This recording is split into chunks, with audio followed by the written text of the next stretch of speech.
Where's my box? Mm. Oh my. Located So sudden. Y'all Two wanna and a y'all wanna like help me find this thing? It's Gladly. about this far from the base of your navel. That far? Yeah, go from the base of your navel to the Hold, tippy please. top.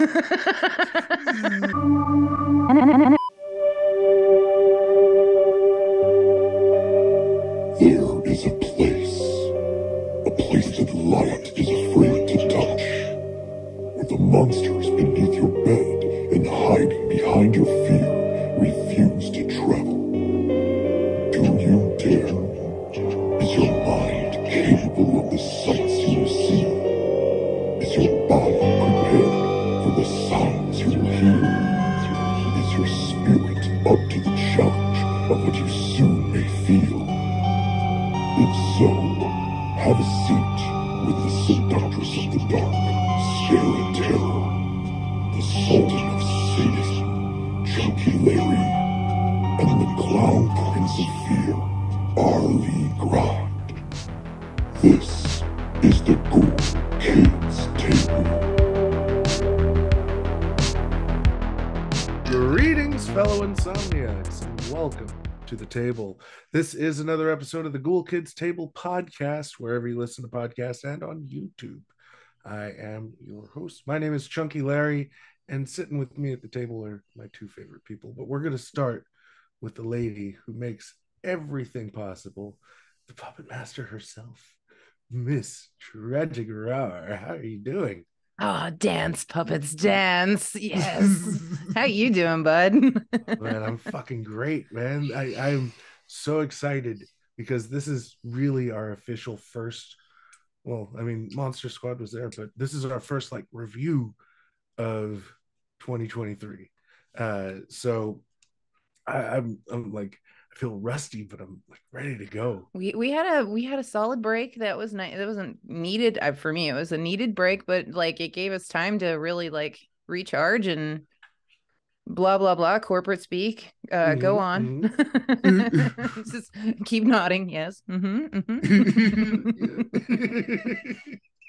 And also joining us, as always, the cause of choleraphobia in several states, the Clown Prince of Fear, and a man who will give you a drink and something in your stink.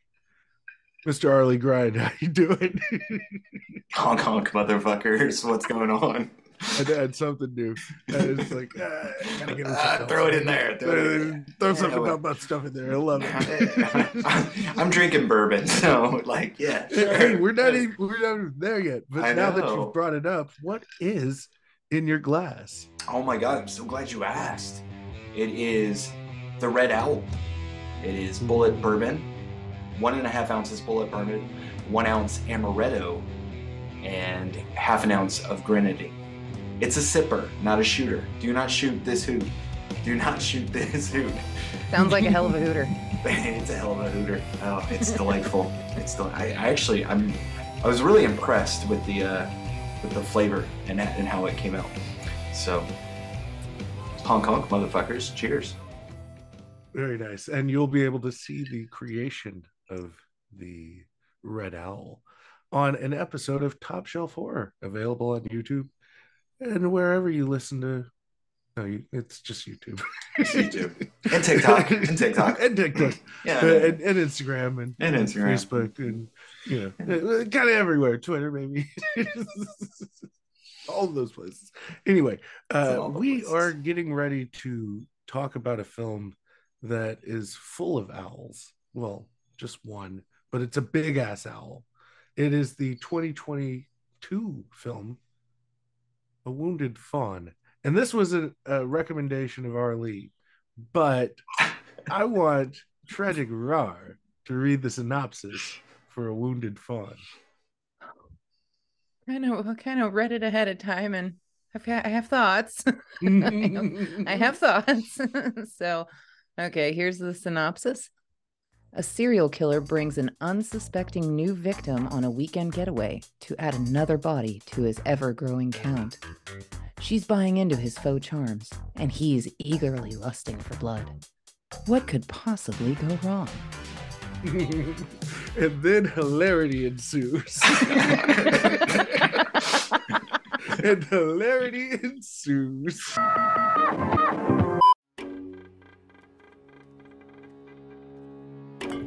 You have very good taste in art. Well, thank you. Do you work for a gallery or a private collector?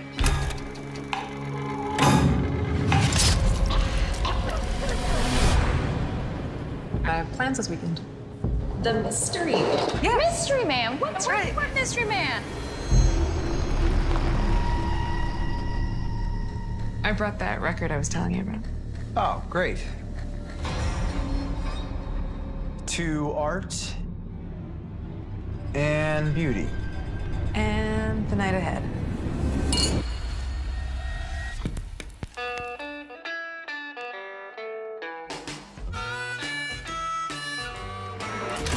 Have you ever experienced anything weird here before? This is one of those movies that you're either completely like, this is dumb, or you're like, this is fucking brilliant. There's really no middle ground with this kind of movie. I know that Arlene recommended this. He was like, oh, let's get another shed in our fucking in our quiver and let's just shit all over something. And then I was like, I kind of like it. And so this is interesting because we have not heard what Sarah has thought of the film yet. We're very in the dark. We know which side both me and Arlie are on. Arlie is clearly in the Argento category right now. I'm going more what's his fucking name? God, I forget it. It doesn't matter. Joe Begos, the guy who did the Christmas Bloody Christmas. That piece of shit.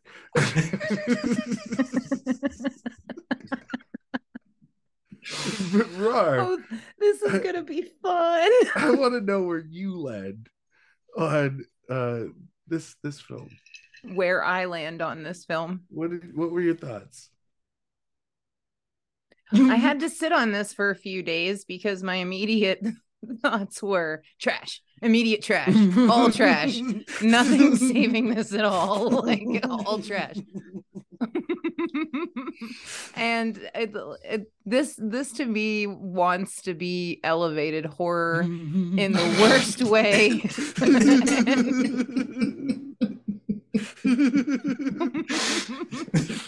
You asked. You tried. They tried. Red A flag. for effort. Red flag. All the red. Oh, Jesus.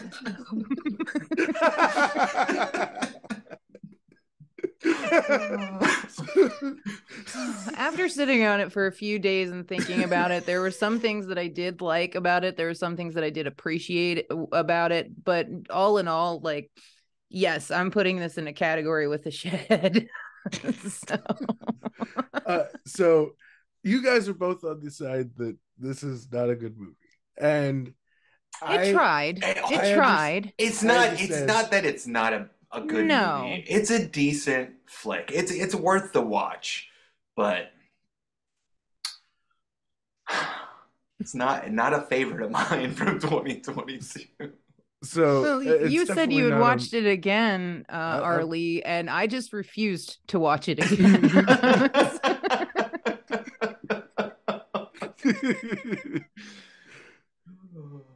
So this is the third film of director Travis Stevens. Travis Stevens, his first film was A Girl on the Third Floor. That was the the debut of CM Punk as the lead, and it's like a haunted house kind of thing, and it feels very much like this. And then his second film, Jacob's Wife, I just watched this fucking week in preparation for this conversation. Phenomenal fucking movie. And what happened? What happened? And so, like, this I kind of had because going into it, I didn't go into it with any kind of preconceived anything, and it is definitely a try hard. Like that's as obvious as it gets. Like this is trying really hard to convey that it's a highbrow kind of film. This is we're going to talk about art, and we're buying art, and everything around us is art, and you know it looks kind of like a Banana Republic commercial, and you know I like I get it. I get why people watch this and they're immediately like, "Holy shit, this is pretentious," because it is. It totally is, but it is doing that because of that's a decision, that's a choice that they're making to convey this style, and then they stylistically match that because that is the group of people that are being targeted. It is the art community, so it's supposed to look like an art film. So real quick too, I'm an art kid. Yeah. I also my bachelor's is in fine arts. Uh-huh. So I've taken art history. I've done tons of different art classes. I love art. So they were drawing me in with the auction, the museum, the everything. And I was like, it's pretty. It's all pretty. And so not in a pretentious way, but in a I just want to be there type of way. Mhm. But I can see how that can come off as pretentious. I adored some of the art qualities that they kept throughout the entire movie as well. So I really did appreciate it that it committed to that theme of art the whole way through. Yeah. And you know, you look at what that character is drawn to in terms of art, and that really paints the picture. Like walking through that house is as obvious as the red flags that they drive by, that you know, this guy has something troubled about him. It's conveyed in every single piece of art, and especially in the main room there's a big glowing piece of art that's his centerpiece, and it's got 4 slashes down the front of it, which is representative of the claw that he has, which I fucking love that claw. I love the Uh, claw. I thought that was really interesting. I thought that the first kill, it really sets the tone of the movie, and I really dug it. I dug the pacing of the edits and the way that they did the auction, and then it builds from that auction to that kill, and it's you know And it's not kind only of that, but it sets up the character Bruce. Bruce, yeah. yeah. It sets him up as being who he is. Like he's very misogynistic, and he was coming off with those like cheesy lines, following a girl home that he never met before, and Mhm. thinking that he could get away with a bunch, which he did. Mhm. And like, I'm sorry, but I had a flashback to Barbarian whenever she lets him right in, and they have a bottle of wine open. I'm like, oh god, red flag, just yelling it at the TV at that point. Hashtag red flag. Hashtag all the red flags. Configuration. Oh, hold on. Configuration. It's not going away in 2023. Dog. I'm the dog catcher. What are you talking about? But yeah, man, you know, excuse me, Michael. The pace of that opening to that kill, phenomenal. The conversation that they have when they're on the car ride, with the exception of the very glaring red flags, it's a fucking great conversation that it is. It's building I'm on gonna the stop awkward you tension. there. Go ahead. I'm gonna stop you there. Who goes on a weekend getaway and is just now asking some of those questions? That was another red flag to me. Like, oh, cause stop it, Arlie Bull.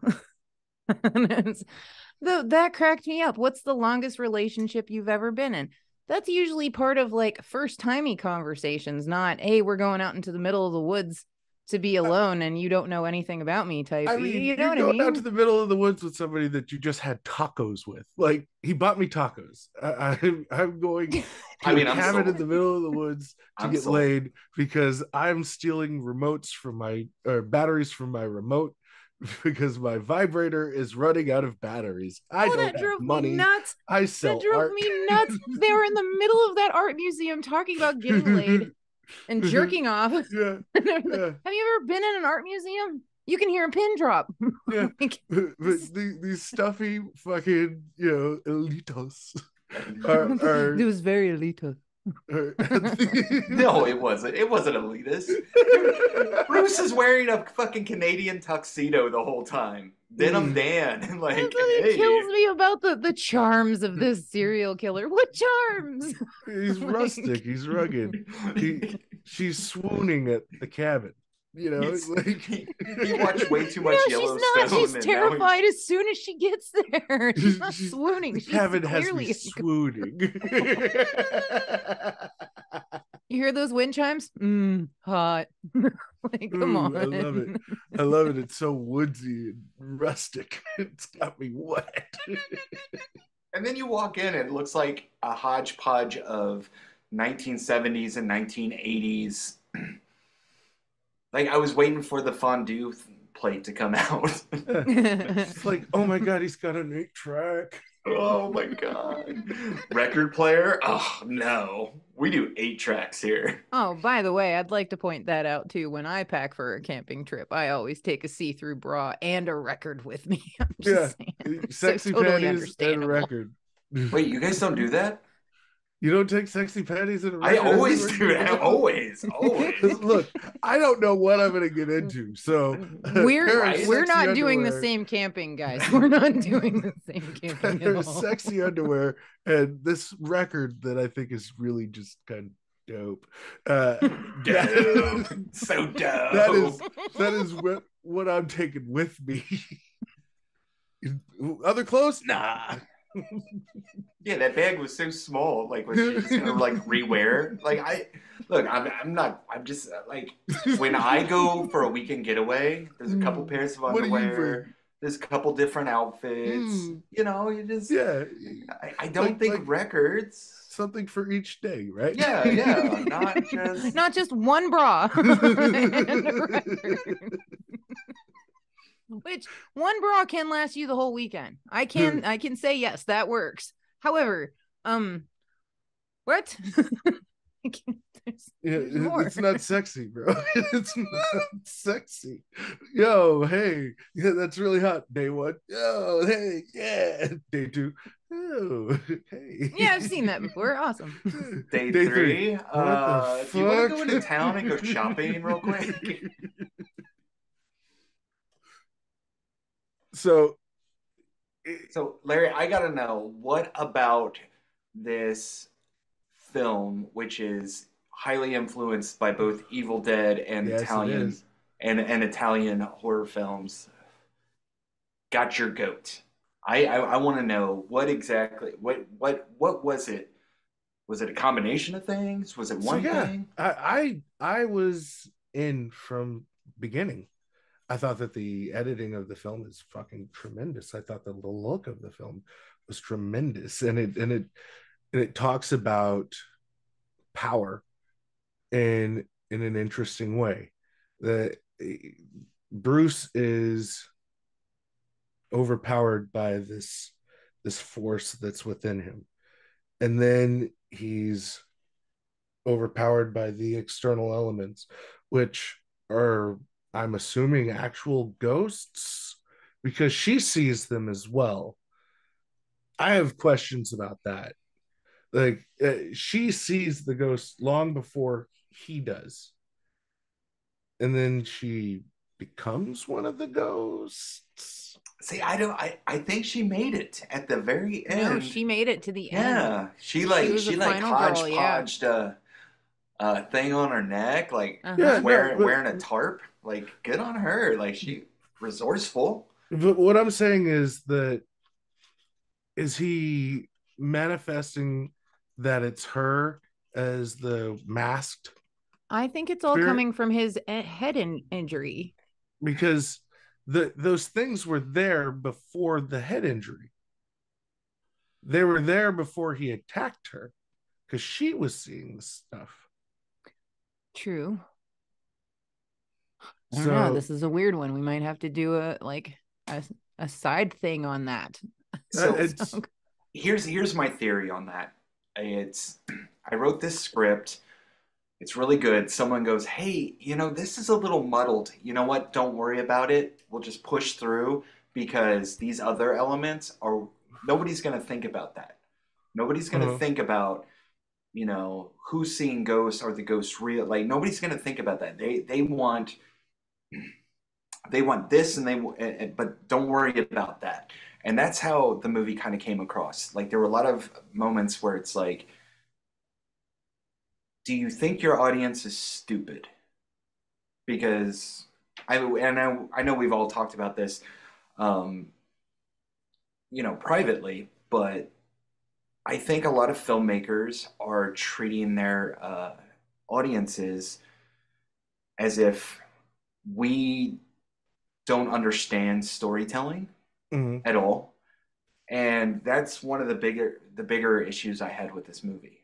Like from the first kill. I think with this though, with the hallucinations, because I'm not convinced that they were ghosts, but like kind of like a shared hallucination type scenario where because he was in a heightened state because of getting ready to do his next kill, that maybe that she was picking up on that energy and that's why she was kind of seeing these things as well. I'm not necessarily convinced that this was a ghosty thing in any way. It's just the things manifest long before we get to that point. There's a woman walking by the window. The light comes on while they're both standing there. And it's a light switch. So it's supernatural in nature. It's supernatural that blends this story about a serial killer, and it works as, the punishment. I live in California. It works California as, love. The punishment of evil. So it feels like it's absolutely supposed to be supernatural, but then they add in the element of him having this head injury to blur the lines even more. And I like that. I really fucking dig that idea of a blurred line.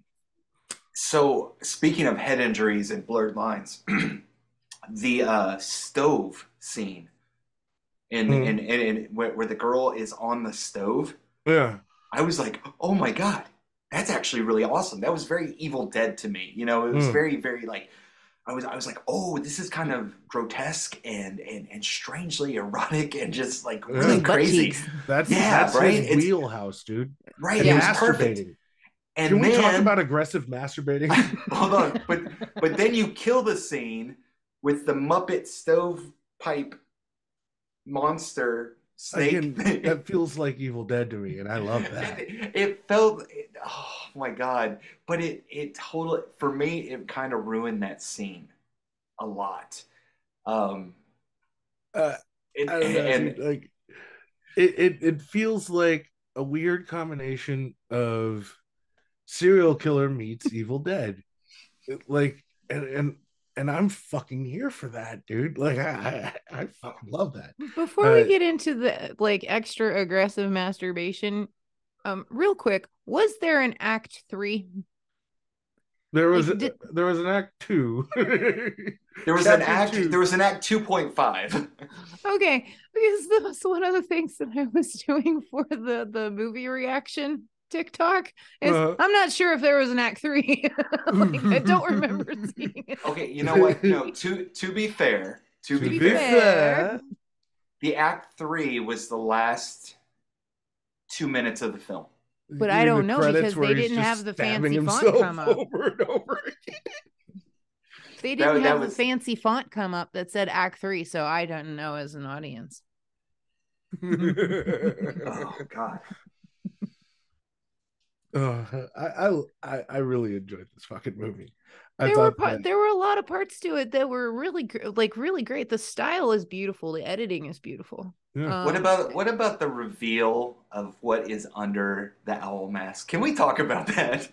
I fucking loved it, dude.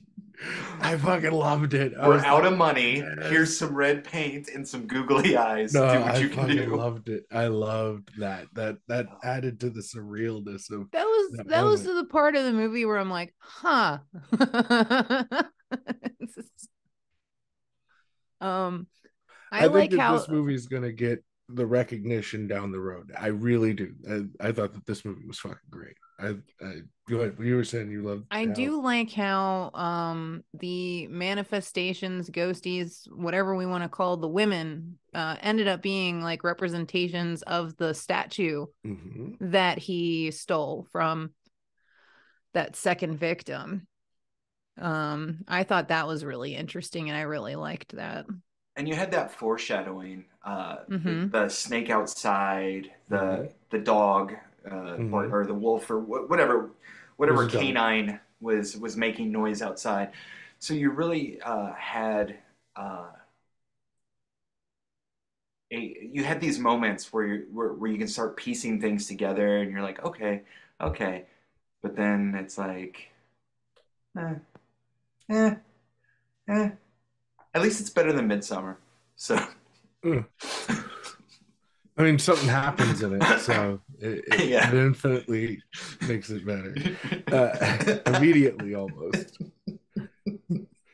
I await your comments in the comments section. Please, feel free. But let's talk about aggressive masturbating. Why not? my boy was hammering away. Hashtag jerking that red flag. Red rocket. Hashtag red rocket raw. He was beating that meat like it owed him money. Like he was just. My man was stroking like it was the cure to death at the end of his cock. Oh, and in the kitchen sink. Did it look like he was kind of on his tippy toes to get to the kitchen sink? Kind of like, they couldn't bring him an apple box to stand on. No, I think that was that added to it. You know what I mean? like he really fucking meant to do it, and he wanted to make sure they didn't have a lot of mess to clean up afterwards. I mean, he's already got to clean up a kill. He doesn't want to clean up too. What? Just flip the thing and let the water wash it all down. Yeah. Fucking Meredith is bleeding to death on the fucking living room floor, but it'll come.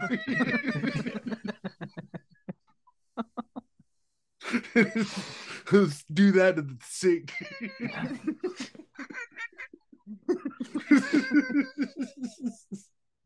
Because what do you think I am, a savage? Yeah. Can't you tell I have class? Look at all these paintings. Is that how classy people do it? Yeah, just pick me up the whole fucking time. No rag, no shower. Just... No. Well, the big red hooter was in the bathroom, so it's not like he could go to the bathroom. Was the big red hooter in the bathroom both times, by the way? Hashtag big red hooter. Big red hooter comes out. He's like, you do not want to go in there right now.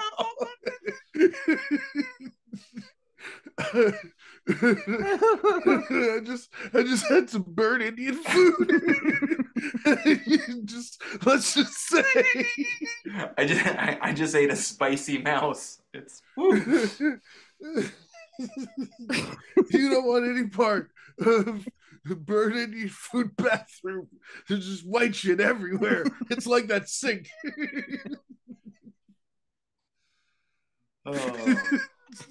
Because yeah, go classy. This is classy here. Oh god. Oh fuck. Let's rate this motherfucker. Why? You guys have anything else you want to talk about on this film? So So I will say this to any of our audience members that liked it, and I do not mean this in a patronizing way. I want to know what you liked about it. I mean, I appreciate Larry sharing his thoughts, but I know other people did like this. I've seen it on TikTok and stuff. So let me know. I want to know, like what was it about this film that captured you so much, and why do you justify liking this movie, but you shit all over Rob Zombie? Just curious. Just curious. Sorry. But everyone who I've seen says likes this movie is in my comment section on TikTok telling me that Rob Zombie sucks. And I'm like, mm, uh, uh, really? Really? I'm going to take your opinion with a grain of nothing, because Will you take that opinion with a grain of distilled owl? Because I feel like that's what they were doing at the end of that movie. They were distilling that owl. What is going on there? Yeah, that we're was gonna weird. bottle it. You know what though? I did like the two little characters, like the costume design and that bird mask. I'm a big fan of masks. If y'all haven't figured out, like, I would buy that. I like that. That was a quality. Like, they really put a lot of, in the costumes. They put a lot of yeah, yeah. Good job. Kudos to that. But yeah, let's rate it. So what are you coming in at? Oh, me? Yeah. I'm gonna give it a 2.5 ghoulies, because I will give credit to, like we've mentioned, the editing. The editing was fantastic. Some of the performances were actually like really they're pretty good. The costume design was very nice. I liked it a lot. So yeah, 2.5, and I'm gonna give it the bottom half for the kitchen sink.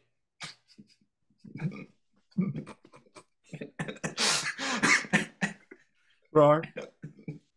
Oh God. Okay, so like I said, I had to sit on it for a few days before I just wrote it off as complete trash, because it's not complete trash. I see what they were trying to do. And I appreciate a lot of the elements that were in here. To me, it just wasn't some of the execution was a little off for me. There were some elements that were absolutely beautiful. I love the style of this movie. I love the editing of it. And the woman who played Meredith, I thought she was phenomenal. I thought she was great. But I'm gonna go ahead and give this a 2.5 as well. Yeah, that's pretty much it. I'm going with the top hat for not boobs. Not boobs. Yeah, not boobs. What about boobs in a see-through bra? See-through bra. That's what we'll do. Mm-hmm.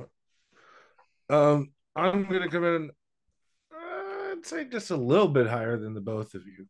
I thought that this was an homage to Italian horror, serial killer films, The Evil Dead, and all done in a stylized way. This is absolutely Travis Stevens style.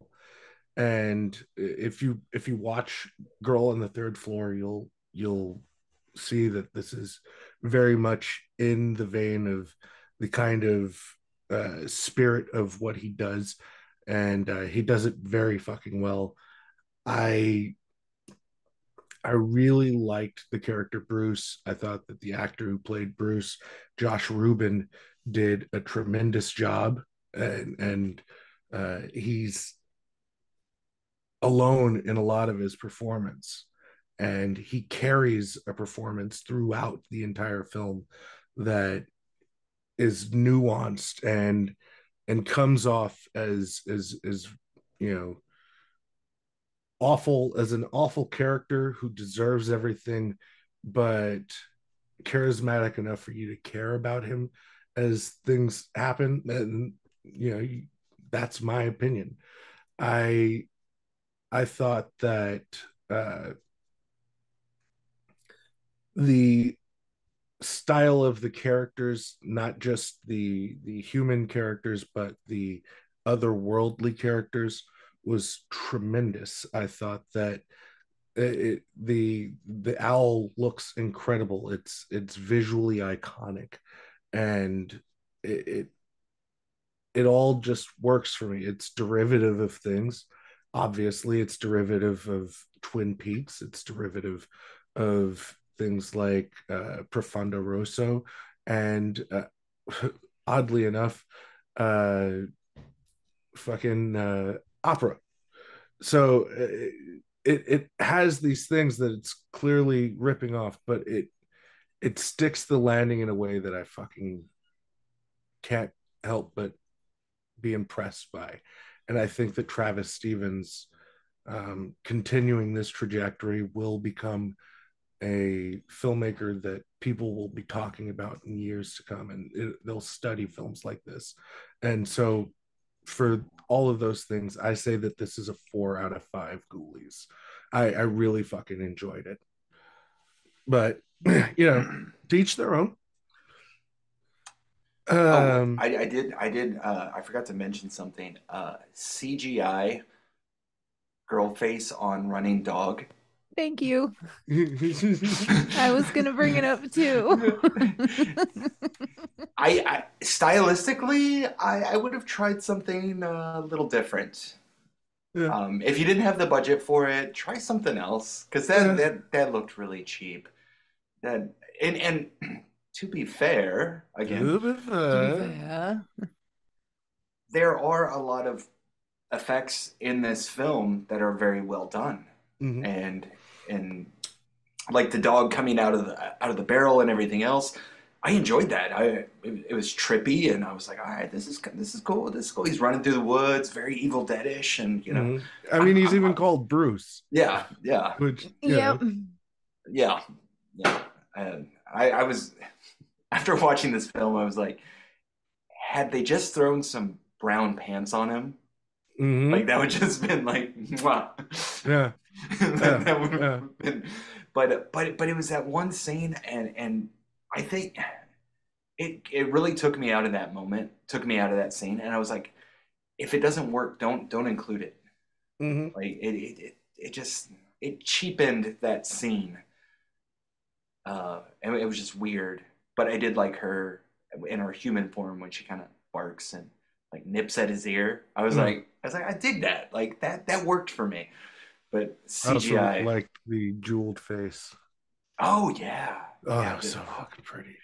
Yeah, and the wicker person. Yeah. The I don't know what was going on with that, but that looks phenomenal. Yeah. Like the costume design, like. I'm gonna look it up. Whoever did costumes in this, good job. You fucking nailed it. But that is gonna do it. So, places that they can find you, Miss Rar. Oh, you can find me on the Tickum Talks at Tragic Rar. And he's not paying attention. Harley, how do you spell you can find me. No, how do you spell that? You gotta spell it. Oh, that's tragic. RWRAWR. Sorry, I'm looking up. I need to know now who the costume designer was in this film. You had one job. You had one job and you failed. I got one job and It's also on you to now tell people where to find you. Oh, okay. So you can find me on the Tiki Talks at Arlie Grind. You can find me on Instagram at Top Shelf Horror. You can find me on Facebook at Top Shelf Horror. You can find me on Twitter, Arlie TSH.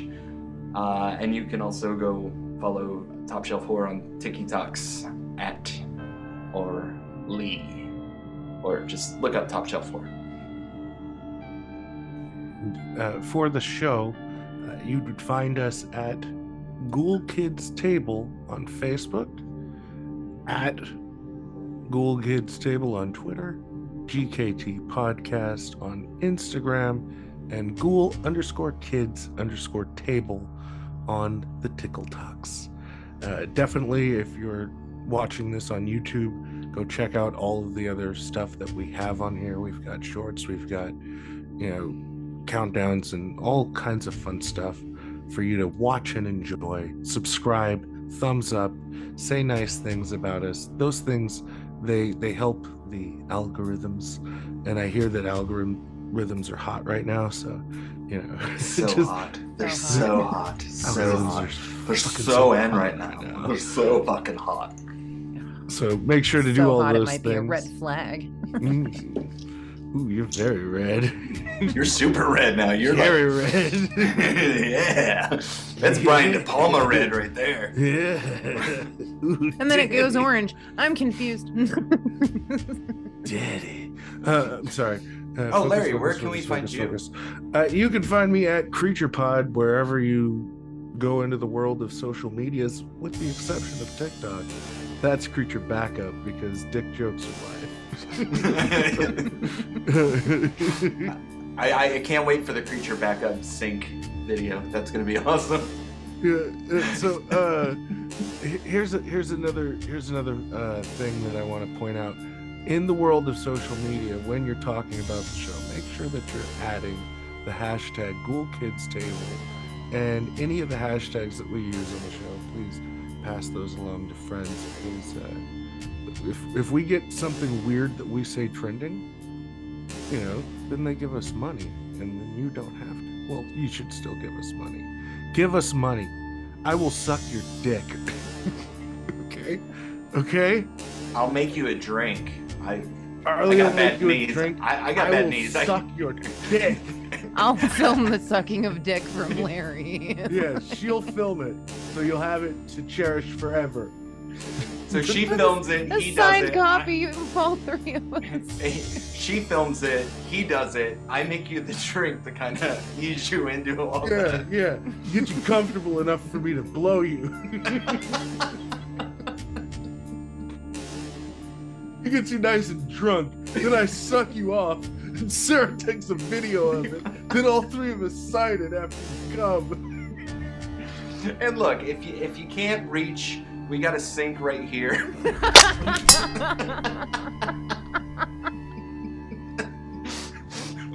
Marvelous. Oh God. Oh. Hashtag in the sink. Hashtag in the sink. Hashtag Red Rocket Raw. Raw Red Rocket. Ooh. Hashtag beat it like you mean it. Are we gonna do a hashtag off right now? We can do that. hashtag off. hashtag jerk off. Hashtag yay. Hashtag jerking in the sink. Yeah, I was just about to say. Hashtag is it red in here? Hashtag is it red in here? Or is it just me? Hashtag is it red in here? Or is it just my owl? Hashtag because art. Hashtag red owl. Hashtag red owl. Hashtag tongues on the wall because art. Did anybody else? What is going on? Oh God. Hashtag statue's important.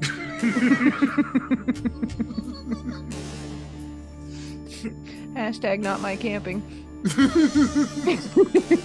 Hashtag pack better for camping.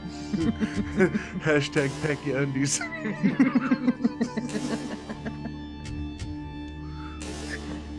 Hashtag the Bruces. Hashtag not my Bruce. Hashtag Canadian tuxedo.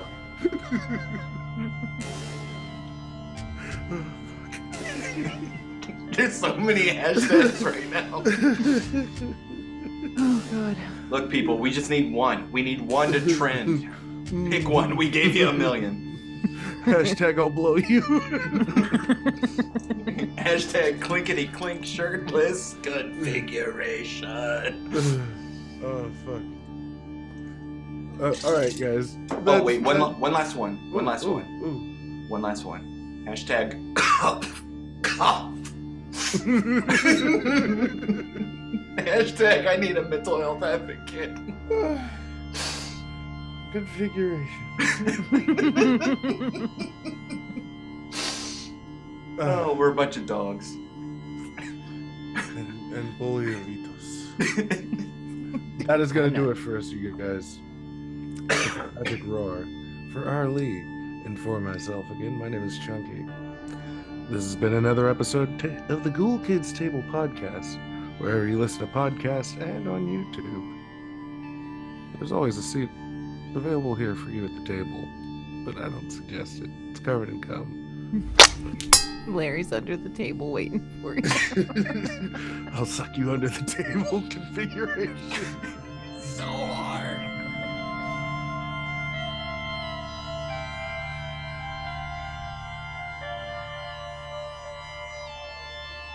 It's right there.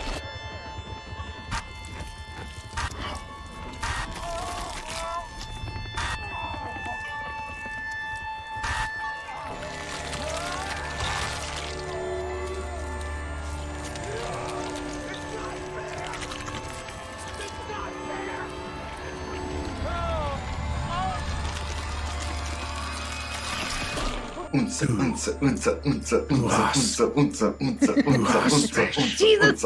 Last fish. Oh, please. Last fish.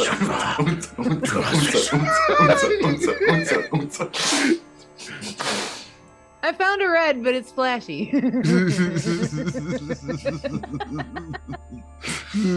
Half our audience goes into epileptic seizures watching Warning, this flashy. episode. Tragic roar's a jackass. Oh my god. By the way, this is all of the shit that was on the cutting room floor. Yeah. If anyone's wondering about what the cutting room floor looked like, it's pretty much this. This kind of shit right here. Arlie's confessions of wanting to be a serial killer and Sarah fucking raving for no reason. and the tragic roar rave going on. The tragic rave. The tragic rave. Tragic rave. Hashtag tragic rave.